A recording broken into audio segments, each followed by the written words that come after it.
મોરબી જિલ્લામાં 13મી ઓગસ્ટે તિરંગા યાત્રાનું આયોજન કરવામાં આવશે, જે પોલીસ પરેડ ગ્રાઉન્ડથી લઈને સરદાર પટેલજીના સ્ટેચ્યુ સુધી આયોજિત કરવામાં આવશે સવારના 9 વાગે. એમાં તમામ મોરબીવાસીઓ જોડાય એવી ખાસ અમારી વિનંતી છે.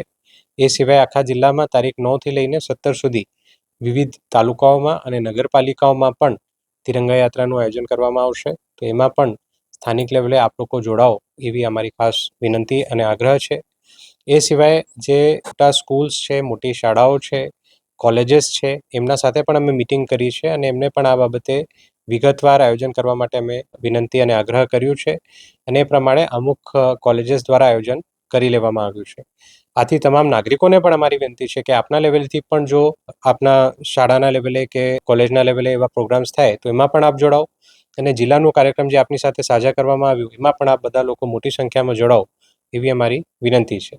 સાથે સાથ 14 ઓગસ્ટના રોજ વિભાજન વિભીષિકા દિવસ પણ અમે ઉજવીએ છીએ, જેમાં વિભાજનના જે દુઃખદ દિવસો હતા એ આપણી સ્મૃતિમાંથી નીકળી ન જાય આના માટે એમની સ્મૃતિ માટે અમે આ દિવસનું આયોજન કર્યું છે, જેમાં 5 થી 7 વાગ્યા વચ્ચે નાલંદા સ્કૂલ વીરપર ટંકારામાં એક પ્રોગ્રામનું આયોજન કરવામાં આવશે, જેમાં વિવિધ જે વ્યાખ્યાતાઓ છે એમને પણ બોલાવવામાં આવશે.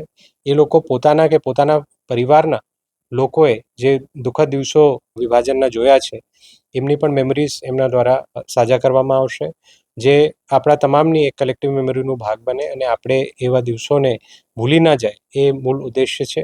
ત્યારબાદ એક કેન્ડલ માર્ચ પણ સાંજે 7 વાગે ત્યાંથી લઈને નવયુગ સ્કૂલના સંકુલ સુધી યોજવામાં આવશે. સાથે સાથ 15મી ઓગસ્ટનું આયોજન આ વખતે માળિયા તાલુકાના દહીસરા ગામે આયોજન થવાનું છે. એમાં પણ આ બધા લોકો જોડાઓ એવી અમારી વિનંતી છે.